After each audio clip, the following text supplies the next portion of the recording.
तीर्थंकर से लेकर के आज तक वो जिनवानी ऐसे मुकाबले चलती हुई आई। और जब वर्तमान शासन नायक भगवान के बाद जब मोक्ष हुआ तो उसके बाद 3 केवलियों के माध्यम से हमारी परंपरा चली ज्ञान की, और उसके बाद शुद्ध केवलियों के माध्यम से चली, और उसके बाद धीरे धीरे अंग पूर्व के ज्ञान के मुनिराजों के माध्यम से हमारे पास धीरे धीरे वही द्वादशांग वाणी आती चली गई। और अंत में जब दर्शन आचार्य महाराज के पास एकमात्र अंश का ज्ञान बचा हुआ था, उसके बाद लुप्त होने वाला था ज्ञान, तभी उन्होंने समझा कि अब ये भी लुप्त हो जाएगा तो मैं आगे आने वालों के लिए क्या मिलेगा, भगवान की वाणी ही नहीं मिलेगी तो क्या करेंगे लोग। ऐसे चिंतित होकर के उन्होंने समाचार भेज दिया जहां पर साधुओं का सम्मेलन हो रहा था दक्षिण मथुरा में। तो वहां पर जो ये पत्र भेजा तो वहां पर पढ़ करके योग्य 2 शिष्यों को वहां से भेजा, और जो ये पहुंचने वाले थे उसने दर्शन आचार्य महाराज जी के लिए 2 बैल शुभ्र बैल आते हुए स्वप्न में दिखा। तो उन्होंने समझ गए कि आज मेरी भावना पूर्ण होने वाली है। तो तुरंत वहां पर उन्होंने जो ही प्रातः काल उठे तुरंत दोनों शिष्य वहां पर पहुंच गए और उनके चरण छुए, नमस्कार किया, रत्नत्रय कुशलता पूछी। उसके बाद कहा कि आपकी पूर्ण भावना को करने के लिए हम लोग आए हुए हैं। तो उन्होंने कहा कि अब आ तो गए हैं लेकिन इनकी भी परीक्षा करें, हम ज्ञान देंगे तो ये आगे बढ़ा पाएंगे कि नहीं बढ़ा पाएंगे।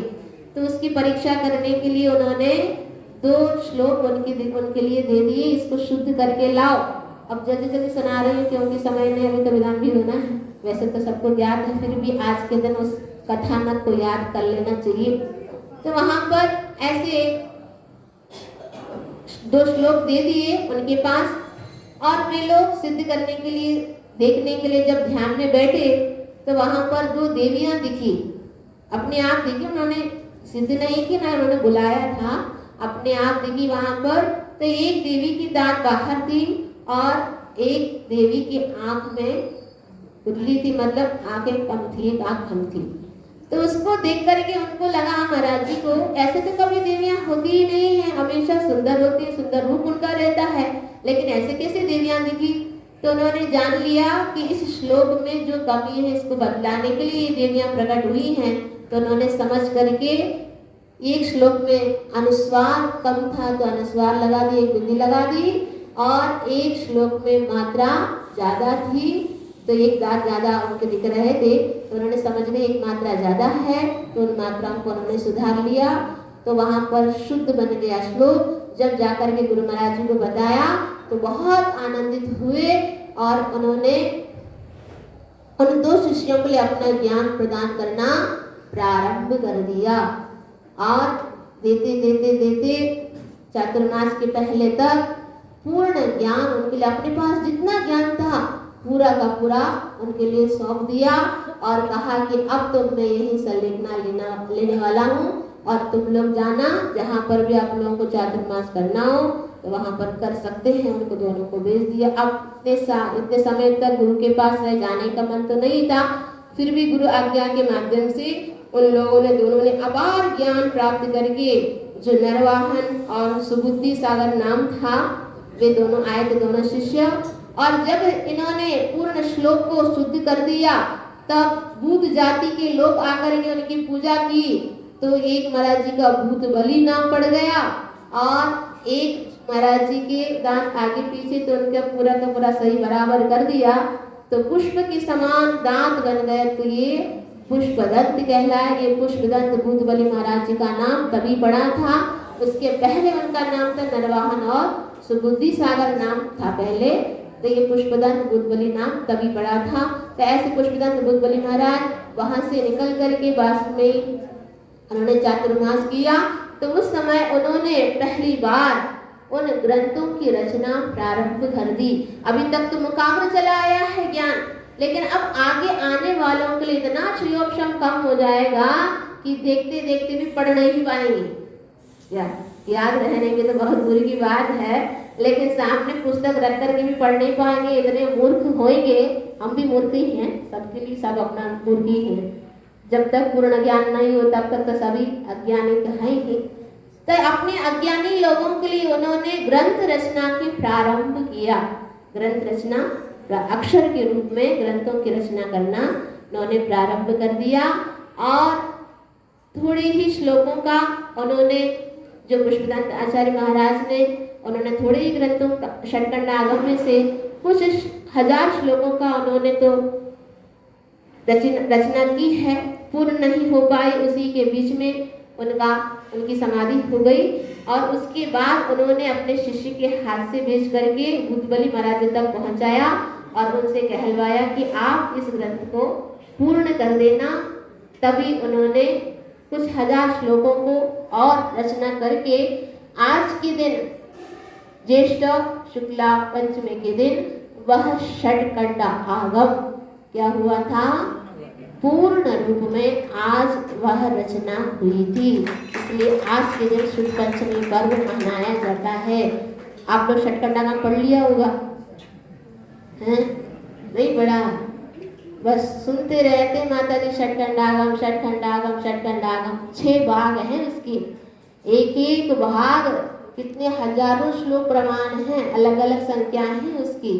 तो आप तो मात्र दर्शन कर लेते हो, छूने के लिए भी अधिकारी नहीं हो, पढ़ने की अधिकार तो दूर की बात है।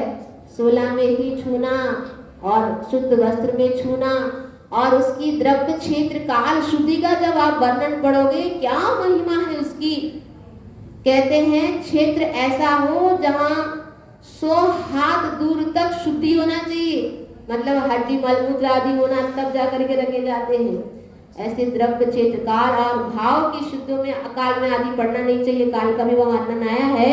और भाव शुद्धि में वर्णन आया कि जो महाव्रती हैं वे ही इन ग्रंथों का अध्ययन कर सकते, भाव शुद्धि में महाव्रत करना चाहिए।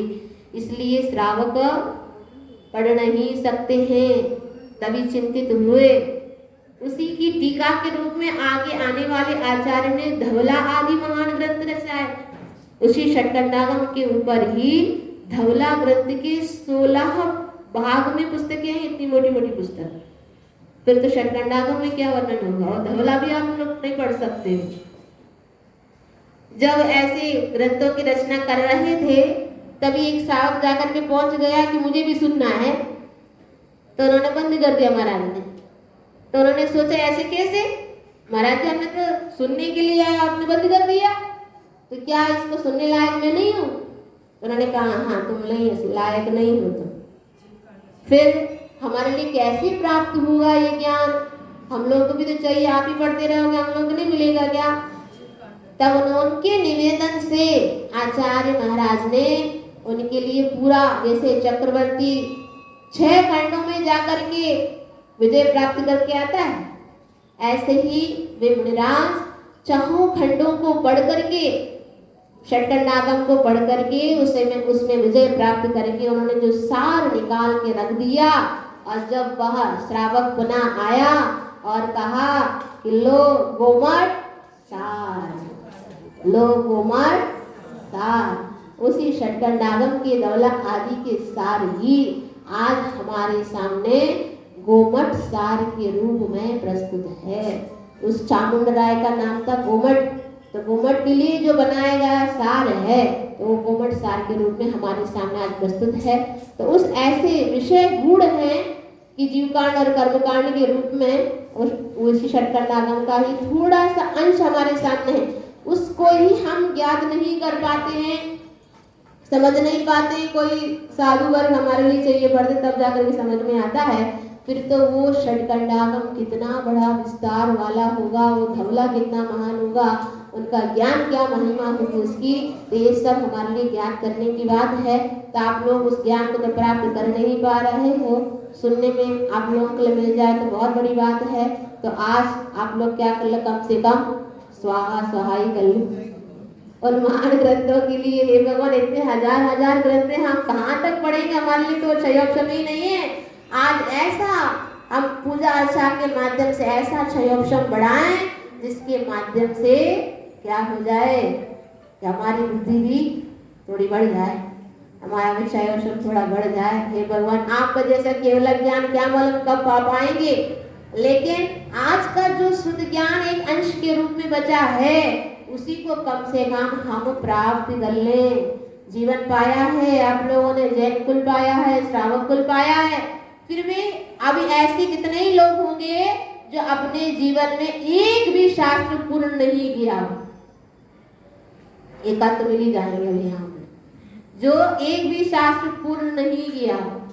सोच विचार करो, अपन ग्रंथ का लेखन नहीं कर पाएंगे तो कोई बात नहीं, लेकिन कम से कम उन आचार्य महाराज ने जो अपना समय निकाल करके रचनाओं में अपना समय दिया है, एक एक ग्रंथों की रचना, पहले तो ये ना पेपर थे, ना ही तुम्हारे प्रिंटिंग कुछ भी नहीं होता था, कैसे उन्होंने एक एक अक्षर को कैसे ताड़पत्र में लिखा होगा, सोच विचार करिए। तो इतना महान हजारों श्लोकों को एक ताड़पत्र में लिख करके उन लोगों ने हमारे लिए देके चले गए हैं। तो उन आचार्य महाराजों को उपकार तभी हम चुका पाएंगे जब अपने जीवन में थोड़ा बहुत ग्रंथों का हम पूर्ण अध्ययन करें, तो तुमने उनका उपकार तुमने चुका दिया। कम से कम एक श्रावक को एक ग्रंथ तो कम से कम पढ़ना ही चाहिए, पूर्ण रूप से उनका अर्थ सहित पढ़ लो, जो दिमाग में बैठ जाए। ऐसा नहीं पढ़ लिया और भूल गए, ऐसा नहीं, दिमाग में बैठे तब तक उसी ग्रंथ का वाचन बार बार करो। बहुत पढ़ने की आवश्यकता नहीं, बहुत बार पढ़ने की आवश्यकता है। तो आप लोग जीवन पाया है, कम से कम उस जीवन में आप लोग 5 शास्त्रों का अध्ययन अवश्य करना। बताऊं क्या, आज पढ़ोगे नियम लेकर के जाना, अगर 5 शास्त्र पढ़ सके तो 5 पढ़ना, अगर 5 नहीं पढ़ पाए तो कम से कम एक ग्रंथ का तो अध्ययन अवश्य करना। और आज के दिन सबको नियम लेकर के जाना है, वहां पर कुछ ग्रंथ निकाल के रखे हुए हैं मंदिर में, कुछ ग्रंथ निकाल के रखे। अभिनय करोगे तभी अपना बुद्धि और बढ़ पाएगी, उसके अभिनय करोगे तो बुद्धि बढ़ नहीं पाएगी। इसलिए एक एक ग्रंथ को आप लेके जाना, अपने हाथों से सुधारना, जहाँ पर फटे हुए हों उसको सुधार करके पुनः आप लोग यहाँ पर विराजमान करो, तो बहुत पुण्य आप लोगों के लिए मिलेगा। तो आज के दिन जिनवानी दिवस के दिन कम से कम अपने जिनवानी को सुधारें और उनको क्रम से व्यवस्थित रखें, इनके माध्यम से अपना पुण्य और बढ़ता है, संयोग बढ़ता है। तो बताओ 5 शास्त्र बताऊं क्या, बता दूं? पढ़ेंगे नहीं पढ़ेंगे? माता जी समय नहीं रहता है, समय रहता है, भोजन तो आधे घंटे में बन करके तैयार, और कहीं कहीं तो वो भी बनाना नहीं पड़ता, नौकर चाकर लगे हुए हैं बनाने के लिए, है ना। इतना समय रहता है आप लोगों के पास, फिर भी आप लोग क्या करते रहते हो? फिर भी समय नहीं है, समय नहीं है, समय नहीं। समय कहाँ जाता? माता जी क्या चलाते हैं? मोबाइल चलाते हैं, टीवी के सामने बैठे रहते हैं, इतना पाप अर्जन करते रहते कि पहले के काल में देखो 3-3 बार स्वाध्याय करते थे लोग। पहले के काल में इतना सब कुछ पीसना, कूटना, भरना, पानी सब कुछ करने के बाद भी 3-3 बार स्वाध्याय करते थे। आज तुम लोग क्या कर रहे हैं? इतना सब कुछ समय रहता फिर भी एक बार भी स्वाध्याय करने के लिए हमारे पास समय नहीं है। जिंदगी बेकार है तुम्हारी, कोई काम कर नहीं। तो अपन कम से कम जीवन में एक दिन में एक बार तो कम से कम स्वाध्याय अवश्य करना चाहिए। और वो भी मंगलाचरण पूर्वक कभी समय मिलेगा, मौका मिलेगा, कैसे स्वाध्याय करना चाहिए वो भी बताएंगे। तो अभी इतना ही समझो, वो 5 शास्त्र का नाम बता दे रहे हैं। आप लोगों को पढ़ना चाहे तो 5 ही पढ़ो, नहीं तो कम से कम एक शास्त्र तो आपको अपने जीवन में अवश्य पढ़ना है। सबसे पहला है रत्नकरंडक श्रवकाचार, फिर है दूसरा छहड़ाला, और पुराणों में उत्तर पुराण बहुत बढ़िया है। आदित्यनाथ भगवान से लेकर के पूरे महावीर भगवान पर्यंत पूरे 63 शला का पुरुषों का वर्णन आता है उसमें, सबसे बढ़िया पुराण है उत्तर पुराण।